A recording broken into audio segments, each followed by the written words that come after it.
Fala galera, estamos aqui para uma gravação, mais um episódio do nosso podcast, Samir Turcão. Vamos continuar aí quebrando mais alguns paradigmas aí, alguns tabus, respondendo algumas perguntas que durante o decorrer da semana acaba aparecendo tanto no consultório quanto na academia. Beleza? Vamos começar aí falando um pouco de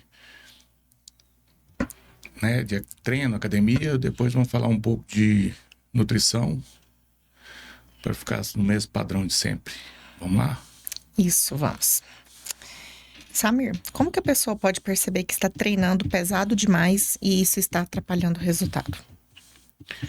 Então, primeira coisa, vai atrapalhar o resultado, porque se ela treina pesado demais e não dá tempo, o corpo não recupera, né?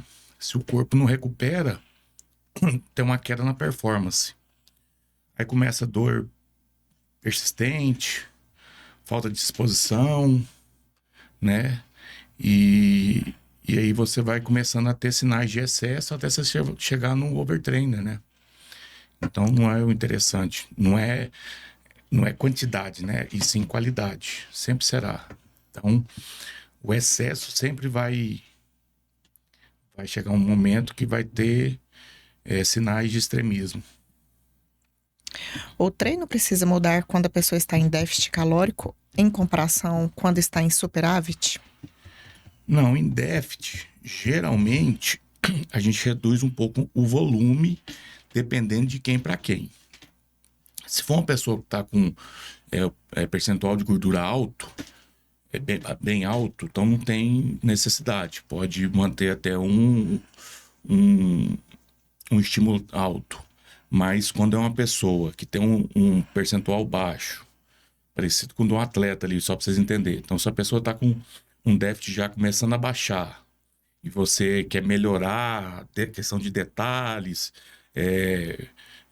vamos dar mais um estímulo ali no bíceps, vamos dar mais um estímulo ali nos ombros, né, para melhorar a estética ali e o padrão, né, daquele corpo, daquela pessoa.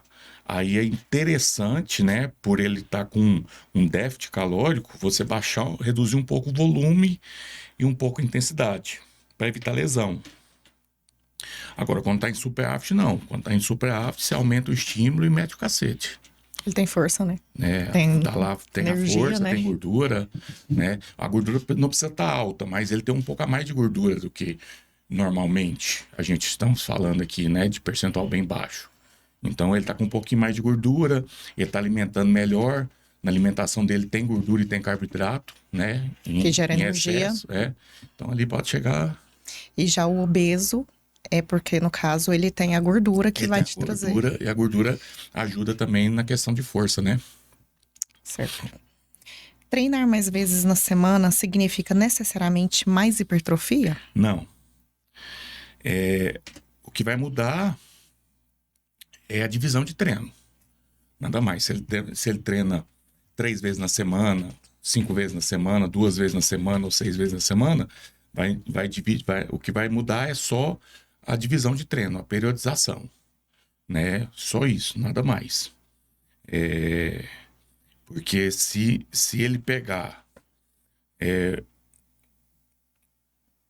uma periodização errada ali e, por exemplo, A, B, C, D e fazer isso todo dia, não proporcionar um descanso e etc, etc, etc, vai começar a haver uma sobrecarga, não vai ter descanso e a gente acabou de responder, vai entrar num overtrainer, não vai ter resultado. Ele vai se sabotar. Quais sinais mostram que a dieta não está dando energia suficiente para render no treino?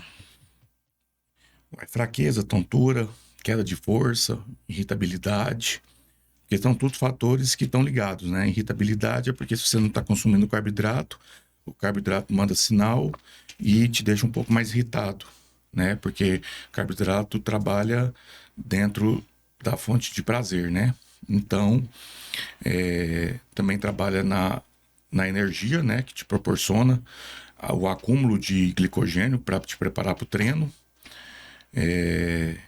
Então, se você não consome na quantidade que você precisa, ou você passa muito tempo sem comer, achando que isso também vai te ajudar, pelo contrário, vai só te atrapalhar, não vai deixar você fazer um treino de qualidade, não vai deixar você fazer um treino com intensidade e vai passar mal, vai ter tontura, vai embrulhar o estômago, vai dar uma série de fatores indesejáveis ali na hora. É aquela a famosa hipoglicemia, né, que dá durante o treino ali, né, também é um sintoma, né? Treinar de manhã, à tarde ou à noite realmente faz diferença nos resultados? Não muda em nada. Isso é muito individual. A questão do melhor horário é o que você se sente bem para você conseguir render melhor, né?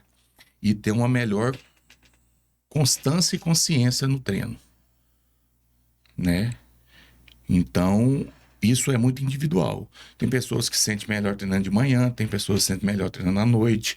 Então, isso vai muito de cada indivíduo. Isso é bem individual. Não muda em nada. O que muda é a diferença da resposta. Se você treina no horário, que você se sente melhor, que você vai dar mais, né, intensidade, porque você vai estar bem, você vai treinar ali com vontade, então vai ser melhor, né, claro, com toda certeza. Mas isso é individual, é o horário que a pessoa se sente melhor. Por que o treino de core, que é abdômen e lombar, é tão importante para o desempenho em outros exercícios? Aí, pensa comigo, chegou abaixo do peitoral, até chegar no quadril, não tem mais osso, é só a coluna aqui, ó. Só a coluna vertebral, aí. O que te mantém não cair para frente, para trás ou para o lado é o core. Então ele tem total, né, total interferência em tudo que você vai fazer. Por quê? Porque para você pegar um peso no chão e conseguir levantar, você tem que ter um lombar fortalecido. Para você deitar e levantar, você tem que ter um abdômen fortalecido. Então é tudo. Por isso que é o centro do corpo. Tudo vai em volta dele.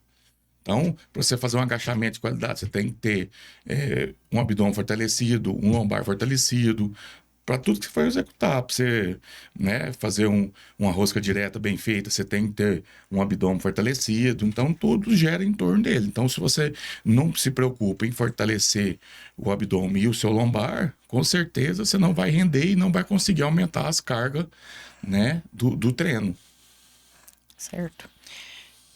Acho que você já respondeu essa, mas eu vou perguntar mesmo assim. É possível manter massa muscular treinando só 3 vezes na semana? Sim, sim. Isso é uma periodização que fazemos, né? É claro que nós vamos tentar fazer com que ele tenha algum gasto calórico, né? Nos outros dias, talvez fazendo uma caminhada ou algum esporte que ele goste, né? Mas é claro que tem sim. Nós entendemos que talvez até, dependendo de caso para caso, né? Se não for uma resposta, esperar muito, né? Mas você tem resposta até com 2 vezes na semana, né? Pessoas empresários, por exemplo, que não tem muito tempo e também não almejam um físico, estético, mas sim qualidade de vida, saúde, etc.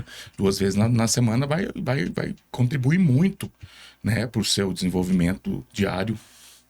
Certo. Como deve ser o treino de hipertrofia para homens e mulheres acima dos 40? Então, assim, se ele for começar, né?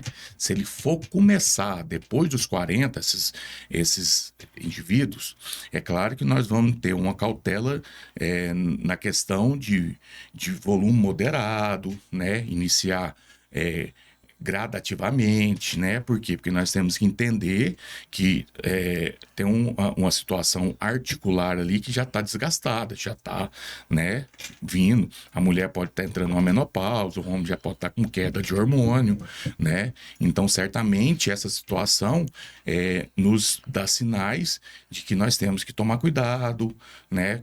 Que talvez a recuperação muscular dele é mais lenta, pode ser que ele já tenha alguns sintomas articular ali, joelho, algumas situações. Então tem que tomar cuidado com esse volume de intensidade, volume de carga, toda essa preocupação, né?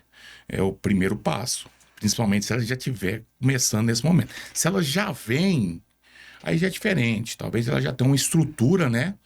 Ligamentar, de tendão e muscular, já com uma estrutura que permite já ela, né? Se intensificar mais. Mas inicialmente tem que tomar cuidado, né? Com esse volume mais moderado, atenção nas articulações e etc. O que muda no treino quando a pessoa está muito estressada ou dormindo pouco? Vai ser mais ou menos a mesma ideia. Tem que diminuir um pouco o volume, né? Porque a irritabilidade dele está um pouco alta. Ele não vai ter uma paciência de pegar uma fadiga. Porque, querendo ou não, a fadiga gera uma dor, né?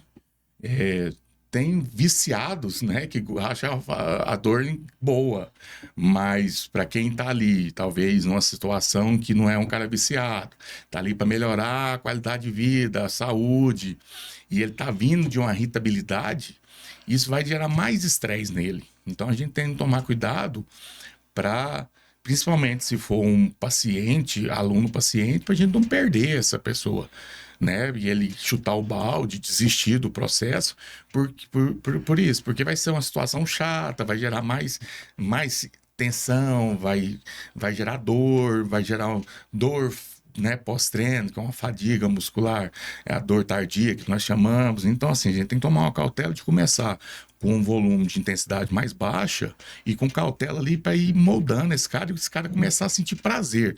A gente conseguir liberar dopamina nele para fazer essa pessoa sentir prazer em vez de aumentar essa irritabilidade. Então, o mais aconselhável é reduzir, né, a intensidade, reduzir o volume e gradativamente começar 2 de 15, pezinho baixinho, só para ele começar uma atividade, depois joga ele né, no cardio ali na esteira para ele só fazer liberar dopamina, fazer ele cansar, para ele ter uma qualidade de sono melhor e ele vir no outro dia mais disposto e assim gradativamente ele melhorando o humor dele, né, e melhorando o físico também. Então assim, são coisas que andam junto. Então a gente tem que ter esse jogo de cintura, essa cautela aí de saber lidar com toda a situação. Por isso que nós sempre não existe uma regra de bolo, uma receita de bolo. A primeira pergunta a gente tem que fazer: vai montar um treino? Para quem? Por quê? Para a gente saber qual que é a individualidade que a gente vai lidar ali. Entendeu? A gente não vai montar não é um trabalho científico, é uma pessoa, homem de 35 anos. Não. É um indivíduo. Vamos perguntar para esse indivíduo o que está acontecendo. O que fez você procurar academia? O que está acontecendo? Fazer algumas investigações para a gente saber lidar e tratar certo essa pessoa, porque senão a gente acaba fazendo ele tomar raiva dali do processo. Qual o papel da mobilidade e alongamento na prevenção de lesões e no ganho de força? Então, se ela é empregada e feita no momento certo, ela contribui totalmente, né? Existem 2 situações que eu defendo na questão de mobilidade e alongamento. Mobilidade e alongamento tem que ser feito da mesma forma como um treino. Então, ou eu posso separar por grupamentos musculares, ou eu posso separar por inferior e superior. Mas eu tenho que respeitar. Eu não tenho que fazer antes do treino. Se eu for treinar perna, eu não tenho que fazer mobilidade nem antes nem depois de membros inferiores. Perfeito? Eu tenho que fazer no dia que eu não vou treinar perna e tenho também que dar um descanso para essa questão ligamentar e tendinosa poder ter recuperação. E ainda eu tenho que ter a preocupação de aumentar o consumo de líquido para ajudar a recuperação desses ligamentos, desses tendões. Isso sim é fazer com sabedoria e bem feito. Não é você ir antes do treino e ficar fazendo aquele push-coi, que eu fico nervoso aqui com essa modinha de internet, que não funciona pra porra nenhuma. Agora, entenda bem, se eu venho de uma lesão, Percebe-se. Eu venho de uma lesão, por exemplo, eu tive uma lesão no meu ombro. E eu venho de uma lesão onde eu fiquei parado. Aí eu passei por um fisioterapeuta. Aí o médico e o fisioterapeuta me liberou a voltar aos treinos com a cautela. Aí fui receitado e orientado por um profissional a fazer uma mobilidade nesse ombro que eu tenho machucado antes de iniciar o treino. Aí é uma situação particular. Aí eu vou lá, faço. O que ele passou? Ah, ele passou manguito rotator interno. Ah, ele passou uma elevação, não sei o quê. Tá, beleza. Então, são algumas mobilidades que eu irei fazer nesse ombro machucado para preparar ele para poder bancar o treino junto com esse aqui que não está lesionado, entenda bem. Olha tanto que é fácil a gente ter percepção de entendimento. Se eu estou lesionado, ele está aqui recuperando, ele está cheio de fibrose, porque o corpo, quando vai recuperar um tecido, gera fibrose, então ele está com mais acúmulo de ácido lático, porque ele está recuperando, né? Ele está mais retido. Então eu vou fazer uma mobilidade para me preparar ele para ele trabalhar junto com esse aqui que tá bom. Ou o tanto que faz sentido. Aí faz todo sentido, porque eu fui receitado a fazer, perante uma prescrição, a fazer essa mobilidade individualizada naquele músculo, naquele membro, antes do treino. Perfeito? Então, essa é a segunda situação. Então, a primeira situação, eu trabalhar alongamento para melhorar minha flexibilidade e assim eu conseguir melhorar a minha amplitude de execução na hora do treino. Perfeito? Como que eu faço isso? Em um momento separado, individual. Se eu for treinar inferior, eu trabalho parte superior, faço mobilidade e alongamento na parte superior, porque eu preciso deixar toda essa região ligamentar e tendinosa que foi trabalhada no alongamento, recuperar. Cara, trabalhar alongamento, você soa mais que um treino. É doloroso pra caralho. É chato pra caralho. Eu parei de fazer karatê, tá? Que juro por Deus, cheguei na faixa vermelha. Eu parei de fazer karatê porque eu não aguentava alongamento pra ter que fazer abertura.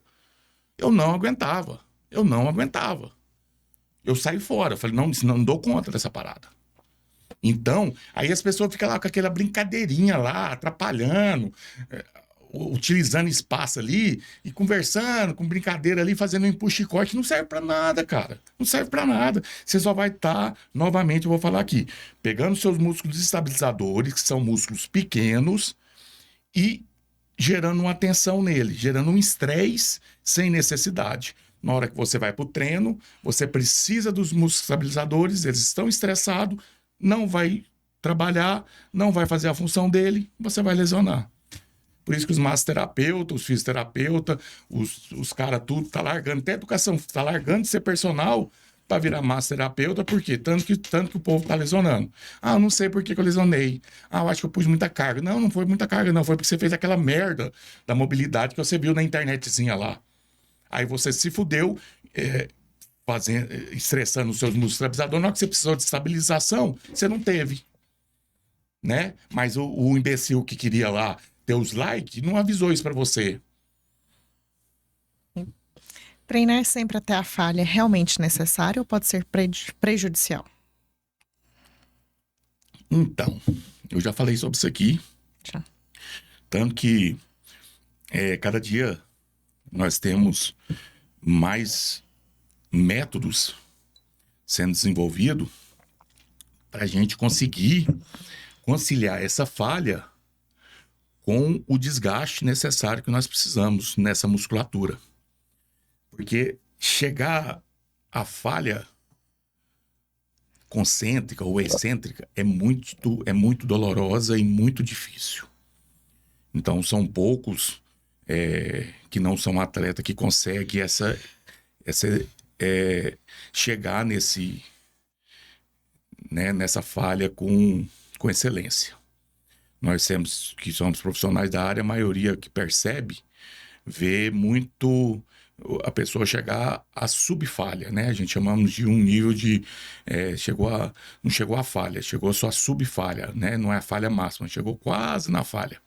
Então, para ajudar nessa situação, porque as pessoas muito imediatistas, elas querem sabotar o tempo todo a questão do tempo. Elas não querem dar tempo ao tempo. Elas não querem ter a paciência de chegar naquele movimento. Então, eles vão lá na internet, procura aquele treino, achando que é um treino cabuloso, e sem maturidade muscular, sem consciência corporal, sem estrutura muscular, ligamentar, tendinosa, eles vão lá e querem fazer aquele treino, né? E pulando ali todo aquele, né, degrauzinho que tem que ser feito. Então, pensando nisso, para a gente evitar essa situação, vieram os métodos. Então, os métodos ajudam bastante você treinar chegando no seu submáximo e gerando essa rompimento das fibras que nós precisamos. Então, talvez, em vez de você fazer uma série chegando na sua falha máxima, você faz um drop, que aí você vai chegar no seu submáximo, você vai diminuir a carga, vai chegar no seu submáximo, vai diminuir a carga, vai chegar... Então, você vai chegar tanto no seu submáximo que vai gerar essa lesão que nós esperamos. Então, assim, eu gosto muito dos métodos por causa disso, que nos proporciona, talvez, usar uma menor carga e não ser tão, né, tão cabuloso, aquele treino assim, hardcore, e faz a pessoa chegar, né, alcançar o objetivo ali almejado. Fazer cardio antes ou depois do treino? Muda alguma coisa nos resultados? Muda total, muda total. Cardio antes dá um tiro no pé. O que acontece? Você vai lá, se prepara, pega a sua refeição pré-treino e faz um acúmulo de glicogênio, né? O que é o acúmulo de glicogênio? É todo aquele glicogênio que foi retirado do carboidrato que você consumiu para te gerar uma força e uma energia para você fazer um treino de intensidade. Aí o que você faz? Erronicamente, você vai lá e faz um cardio antes. O que você está fazendo? Você está usando a sua fonte de glicogênio, que é a sua força, a sua energia máxima, para fazer um cardio. E aí você depedra ela na esteira, aí depois você vai para o treino de força, para o treino de hipertrofia. O que vai acontecer? Não vai render seu treino, vai ser uma merda. Porque você não tem mais força, você não tem mais energia, você não tem mais porra nenhuma. Por quê? Porque a gordura, ela é como se fosse... É um step, entendeu? Ela resolve ali para não deixar você falhar, mas ela não gera a energia que o glicogênio gera, entendeu? Então, qual que é a estratégia interessante?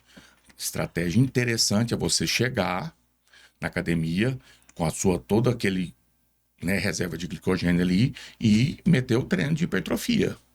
Foi pro treino, depedrou, esmagou, treinou bem, né? Que indivíduos aí normais, aí eu falo que é de 45 a no máximo 60 minutos, né? Poucas pessoas que conseguem fazer uma dieta para ter uma reserva maior que isso, né? E também não faz uma suplementação intratreino para conseguir aumentar esse tempo. Então eu trabalho com essa média. E o cardio sempre depois. E também um cardio curto. Só para tentar estimular a sua gordura como energia naquele momento que já foi depredado o glicogênio, né? E também é uma janela pequena. Porque você também não se preparou o seu corpo por uma situação ainda que o corpo confia a utilizar mais gordura do que um determinado tempo. Porque tudo no corpo humano, ele é adaptado e gradativo. Então, não acha que você ficar ali, você terminou, fez um treino de 1h30, se você ficar mais 1 hora ali, o corpo vai ser inteligente ao ponto de falar, não, vou fazer certinho aqui, você é fera, Você é o bambambam da paródia, você é a última Coca-Cola do deserto. Pode ficar aí achando que você é o top. Aí você fica lá, já fez 1 hora e meia de treino, né? Achando que você é o cara. Aí você fica mais 1 hora na esteira? Não, você não tem esse porte de glicogênio e nem o corpo vai utilizar a gordura que necessita para isso. O que vai acontecer? Você vai entrar em catabolismo ali. Então a gente tem que ser inteligente, a gente tem que lembrar que você está impondo essa situação agora e ela tem que ser gradativa. Você tem que estimular o corpo a fazer isso e dar confiança para o corpo poder fazer isso. Então, se você fez 45 ali de, do seu treino, 45, 50, você faz mais 25 minutos de cardio. Ou um hit ali, 10 tiros, né? Tá ótimo. E aí você está estimulando o seu corpo e dando confiança nele que ele pode ir utilizando aquela gordura estocada como energia, porque você está dando nutriente e ele não precisa mais ficar estocando. É assim que o corpo funciona. Não é você achar que você ficar lá 2 horas na academia, lá encebando lá, vai resolver seu problema. Não vai, meu parceiro. Você tem que mostrar pro corpo, dar confiança pro corpo que ele pode começar a agir assim. Não é, sei lá, do dia pra noite passar a agir assim. Certo. Qual estratégia usar para evitar perda de massa muscular durante o emagrecimento? Então, é sempre não zerar carboidrato, né? Pode trabalhar até com low dose, né? Low carb, que é um carbo mais baixo, mas nunca zerar. E uma fonte de proteína um pouco mais alta, né? Para dar um aporte ali para a gente tentar melhorar a massa muscular e fazer o corpo a fazer o que eu acabei de falar. E mostrando para o corpo que agora você está fazendo alimentações, você está dando nutrientes e que ele pode confiar em você, porque a cada 3, 4 horas vai vir nutrientes e ele pode começar a acelerar o metabolismo e confiar de que ele pode utilizar a gordura como energia e usando o estoque o estoque de gordura como energia. Mas isso é um processo que você está impondo e você tem que dar tempo para ele para ele confiar e fazer a mudança de chave. E aos poucos ele ir vendo que está funcionando e ir pegando confiança. É igual um cachorro, moço. É igual o cachorro. Chega o cachorro lá, ele vai chegar a arisco. Aí devagarzinho você vai mostrando que você é gente boa, vai mostrando que você quer ele, vai mostrando, vai dando uma comida, vai dando um lugar para ele dormir, e ele vai pegando confiança, vai pegando, até que ele, né, confia em você e vai pro seu colo. Então tudo é assim. Não adianta você querer passar o carro na frente dos bois, você vai se fuder. É mais importante mudar o treino ou aumentar a carga para continuar evoluindo? É assim, Os dois, né? depende, né? Depende dois. muito. É assim, mudar o treino tem um tempo, né? O treino não precisa ser mudado semanalmente, né? Semanalmente tem que ser mudado as cargas. Você tem sempre que fazer variações de carga, né? Agora, o treino, ele tem que ter pelo menos ali 5 semanas, né? 4, 5, 6 semanas ali, pelo menos, para dar tempo, né? Do seu corpo começar a acostumar com aquela ideia ali, com aquele estímulo que está sendo gerado, para jogar um novo treino. Não adianta você ficar mudando de treino. Não é uma mudança de treino que vai dar a cereja do bolo. Agora, a estratégia de fazer toda semana você tentar fazer alterações de carga, isso é muito importante, porque vai fazer o seu corpo chegar naquele limite, sempre está chegando no seu limite máximo. Isso é a ideia da hipertrofia. Como descobrir a quantidade ideal de proteína que cada pessoa deve consumir por dia? Então, isso é assim, muito importante, né? Importante e individual. Não, é porque assim, não nem é só a proteína, né? É a proteína, é o carboidrato e a gordura, né? Não adianta você ir pro chutômetro. Não vai bater nem na trave. Você vai chutar para lateral. Você tem que calcular. Tudo é calculado individualmente. Mas tem que ver peso, altura, idade, sexo. E para poder calcular, e dentro desse primeiro cálculo, a gente jogar mais valores, dentro desses valores, a gente fazer mais uns valores, para depois a gente saber, dentro do objetivo, qual que é a quantidade necessária. Então, eu vou fazer praticamente aí 3 cálculos para chegar a saber o macronutriente certo, né? E ainda vou ter que transformar esse macronutriente de caloria para grama, para peso quilo. Então não é simples assim. Não é só eu ir lá pegar meio quilo de carne e comer achando que eu estou batendo sua proteína. Não é assim. Então requer vários cálculos que são feitos para a gente, para cada indivíduo, para cada objetivo, para chegar naquela quantidade certa de proteína, carboidrato e gordura necessária. Vale a pena fazer jejum intermitente para ganhar massa muscular? Pode até funcionar, mas Dá trabalho. exige um planejamento assim bem feito e assim ter bastante disciplina nas janelas de alimentação. Porque você tem um período curto para você se alimentar e dentro desse período curto você tem que bater os seus macronutrientes que é necessário, né? Então assim, pode até funcionar, pode, mas é mais trabalhoso. Quando é numa ideia de perder gordura, até ele contribui mais. Mas agora, para ganhar massa, é mais trabalhoso. Como identificar se uma dieta está causando perda de massa magra além de gordura? Ué, é só quando você vê que tá perdendo músculo junto. Aí é porque tá um sinal de déficit exagerado aí, ou tá com proteína insuficiente. Começa a gerar flacidez, né? Mas o primeiro você vai perceber, né? Que você tá entrando, na verdade, num processo catabólico, né? Você tá perdendo músculo. Na verdade, você tá perdendo mais músculo do que gordura, né? Que é o que muito acontece, né? Com esses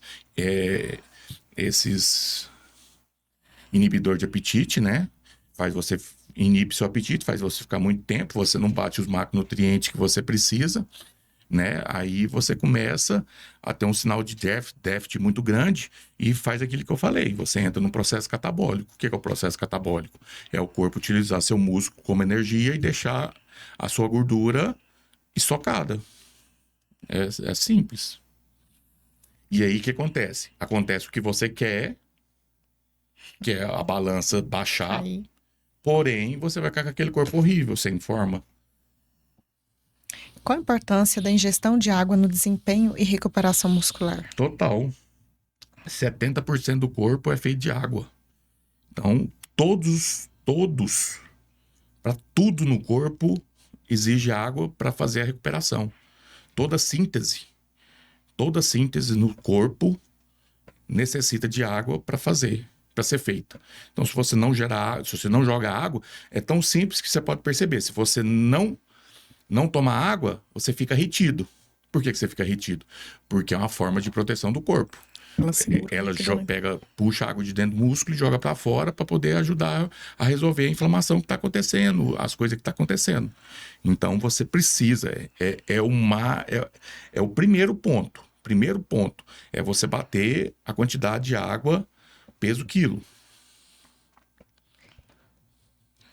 Suplementos como whey e creatina são realmente necessários para quem já tem uma boa dieta? Não faz milagre, né? Tem que deixar isso muito bem claro. O whey, então, é muito opcional. O whey é proteína.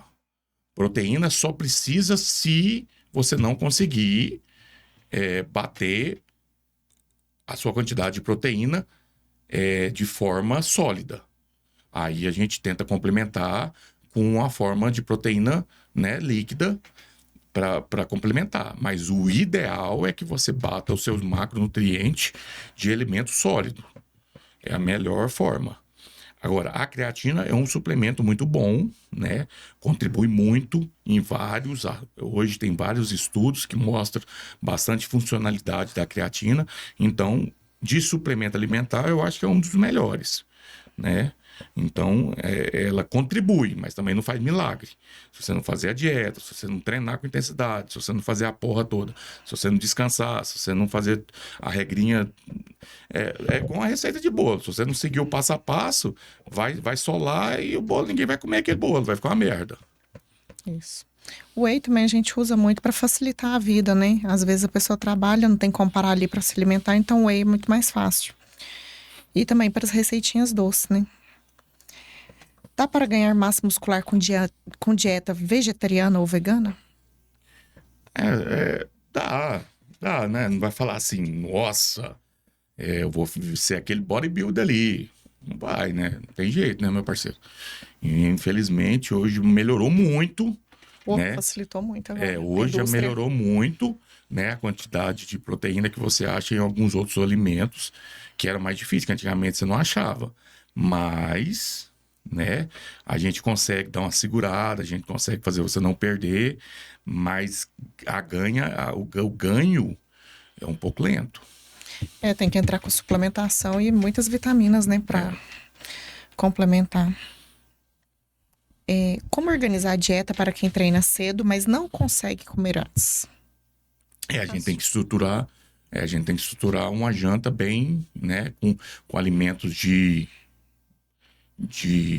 absorção lenta, né? Igual, por exemplo, um ovo, um, A batata doce. uma batata doce, um abacate, né?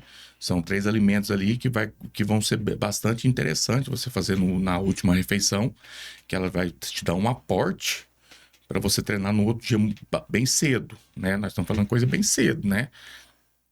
E depois das 7 horas já não é cedo mais, né? Vamos entrar né, nessa ideia aí que cedo é 6, 5, 4, aí tudo bem, aí a gente ainda entende. Agora, 7 horas em diante aí, meu parceiro, passarinho que não deve nada já tá batendo asa no mundo. Comer de 3 em 3 horas ainda é necessário ou isso é coisa do passado? Não, se for igual uma lei, não existe, né? Não tem essas necessidades. Mas entendemos que nós temos que aumentar a quantidade de refeições diárias para que você, né, aumente assim o seu metabolismo. Você só acelera o seu metabolismo aumentando a quantidade de refeições por dia. Então, pelo um dia, né, que se a gente se divide aí, né, das 7 da manhã às 22 horas, você vai comer aí de 3 a 4 horas, dando, A média, né? dando um intervalo de 3 a 4 horas. Por isso que fala de 3 horas, que foi só um resumo. O cara só resumiu. Só que as pessoas levam tudo ao pé da letra, né? É uma merda. Então, assim, o cara só resumiu. Você vai comer 3 horas, mas não é que ele vai comer 3 horas. É que pegando a janela que ele fica acordado, para fazer ali 4, 5 refeições, que é o ideal, dá um intervalo de 3 horas. Então ele A só média fez. de 12 horas, né, do dia. Então, foi só um resumo que ele fez ali para facilitar para o cara. Mas é interessante você fazer mais refeições, porque se você tem que fazer no mínimo 4 refeições no dia, para a gente conseguir fazer com que toda hora tá entrando macronutriente, o corpo começa Confia. a confiar ali e entender que tá vindo nutriente ali, começa a acelerar esse metabolismo e começa a utilizar a gordura. Como evitar compulsão alimentar durante fases de dieta restrita? Mas então, assim, se você estiver fazendo uma dieta, hoje, antigamente tudo bem, mas hoje, a dieta de hoje não te gera uma compulsão, porque ela não tem essa restrição dessa forma, né? A gente não restringe caloria dessa forma. Primeiramente, quando a pessoa já tem uma obesidade, que ela chega para nós, a primeira coisa que a gente faz é mudar os alimentos que ela come, né? A gente passa, Limpar, né? limpar os alimentos que ela come. Primeira coisa, limpar os alimentos e fazer ela comer mais vezes ao dia, para ela sentir saciada e não ter a vontade de comer esses outros carboidratos que não faz bem, que Fica gera beliscando, inflamação. né? Que gera inflamação no corpo dela. Então, o primeiro ponto é isso. A gente não vai nem restringir. Ela não vai nem comer pouco. A gente só quer que ela passe a comer arroz, feijão e carne legumes. 4 vezes, 5 vezes por dia, para ela não sentir fome de comer um doce, uma besteira e etc, etc. Perfeito? Aí depois nós vamos começar a quantificar, depois nós vamos começar a dividir, aí etc, etc. Mas hoje não faz mais dieta restrita, não. Só se for um atleta, né, que vai baixar, que precisa baixar peso, ou que vai participar do campeonato de fisiculturismo, aí é coisa restrita. Agora, caso contrário, não se faz mais dieta restrita, não. A gente pega a comida que o cara já come e quantifica. Então, assim, não tem nada de restrito, é o que o cara já come. a gente tira a gordice, né? A gordice não tem jeito, né, meu parceiro? Aí tem que dar uma liberada nela aí, né? Uma frase que eu gosto, que a nutrição ela é mais de incluir do que de excluir. Então, E essa é a nutrição inteligente, né? Essa nutrição que o seu paciente vai fazer, vai entender que é interessante, vai continuar fazendo ali sendo seu paciente. existe algum suplemento que realmente ajuda a controlar a ansiedade e compulsão por doce? Que ajuda, assim, falar assim, nossa, eu não vou sentir nada. Não, tem alguns manipulados que vão contribuir, né? Então, alguns manipulados, que a gente vai colocar alguns manipulados ali que vai ajudar nessa situação. Porque os que realmente fazem, eles acabam te inibindo, acabam te dando colateral, né? Que é o estômago ruim, dor de cabeça, etc. Então, acaba não ajudando no processo, você percebe? Então, assim, é melhor entrar com alguns manipulados que contribuem, né? Mas não vai fazer todo o seu serviço. A gente tem que deixar o ser humano, a pessoa entender que ele está fazendo uma troca, porque é igual esse munjalo aí, é igual esses inibidor. A pessoa entra numa situação de facilidade. É isso que é o problema maior. A pessoa não quer pagar o preço, entendeu? Ela não quer para se pagar o preço de aprender a fazer uma reeducação alimentar. Aí ela toma um negócio, não sente fome e fica sem comer. Aí é muito fácil, cara. Aí é muito fácil. Então, desse jeito é fácil. Então, o fácil geralmente não vai dar certo. Porque eu sempre falo, tudo que vem fácil é ilícito. Uma hora vai dar merda. Então, cara, se você está fazendo uma mudança ali, que é uma mudança corporal, você tem que pagar o preço ali, né, meu parceiro? Você tem que pagar um precinho, entendeu? Não é pagar do bolso, não é seu dinheiro que a gente quer, não. A gente quer que você se dedique e faça escolhas. Aprenda a fazer escolha, isso é disciplina. É a mesma coisa. Eu queria acordar cedo para ter e fazer um curso e ter um futuro melhor, ganhar mais.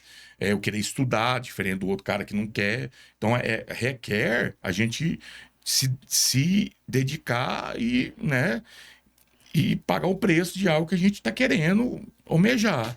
Então, é isso a situação. Só que as pessoas não querem pagar o preço. Então, elas não querem fazer a educação alimentar. Elas não querem aprender a se alimentar. Elas querem uma coisa ali que tira. Olha que é a cabeça do ser humano. Ele quer uma coisa ali que tira a vontade de comer. Aí para de comer. Aí depois ele quer um negócio que dá músculo. Então ele acha que ele tomar um mujado, depois tomar bomba, vai resolver o problema dele. Não vai, meu parceiro. Só vai dar merda. Só vai dar merda. O processo é doloroso, o processo é difícil e não é fácil para ninguém. Tem que fazer o trabalho de reeducação alimentar, de aprender a comer, de aprender a novo estilo de alimentação. Tem que aprender a treinar, gostar de treinar e não falar que não é bom ir para academia, porque senão não vai virar. Entender também a diferença de que compulsividade, se diagnosticado mesmo, também existe acompanhamento psicológico, né? Porque muitas pessoas utilizam o termo compulsão alimentar, mas na verdade ela tem compulsão só por doce, só por coisas palatáveis. Tem compulsão nenhuma. É. Tem compulsão. Quem tem compulsão está na obesidade. Tem que entender isso. Quem tem compulsão alimentar, ela está indo para a obesidade. Ou Ela, já está lá, né? ela tá pesando aí acima de 120 e já tá no negócio assim, crítico. Essa é a pessoa que tem essa compulsão. Que aí sim precisa de remédio, precisa de ajuda, precisa de tratamento. Aí entra com a equipe multidisciplinar, não só médico, mas psicólogo e etc, etc, etc. Porque aí realmente é uma situação mais bem delicada.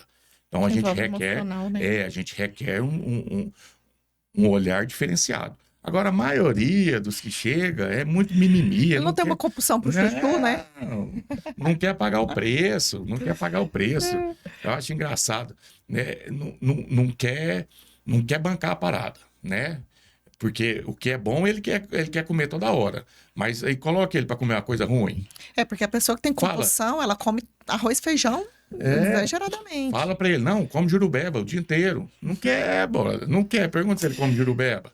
Ele vicia em jurubeba? Não vicia. É engraçado, eu não entendo. Por que o cara não vicia em tomar boldo? É engraçado esses trem, né?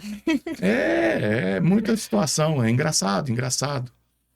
Então as pessoas sempre jogam a culpa para um trem. Não é assim que funciona, não. Tem que aprender a bancar a parada. Certo. Eu acho que nós falamos bastante aqui, Acho que né? A gente desenvolveu aí mais ou menos 30 perguntas por umas aí, 30 perguntas, 15 aproximadamente. 15 de cada profissão aí. E sempre vai estar lá. Sempre vai estar postando lá no nosso YouTube, tá? No YouTube, episódio completo. Perfeito? No Instagram e no TikTok são cortes. Então, se você ouviu um corte que você não entendeu, não vai lá e dá uma de hater, não. Seja bonzinho. Vai lá no YouTube, assiste o podcast, vê o que foi falado, tá? Vê o negócio na íntegra, antes de você dar a sua opinião desnecessária, tá? Sentiu dúvida também, chama no direct, pergunta. Pode perguntar, eu tiro todas as dúvidas com a maior boa vontade do mundo. Você teve um ponto de vista diferente também, Teve né? um ponto de vista diferente, pensou diferente, achou que não tá certo o que eu falei. Se você é da uma área diferente, que você achou, quer conversar, pode chamar lá. Se quiser vir aqui pra gente conversar aqui no podcast, eu também convido, sem problema algum. Mas não dá uma de bobo e vai falar, dá uma de hater lá, não. Tamo junto.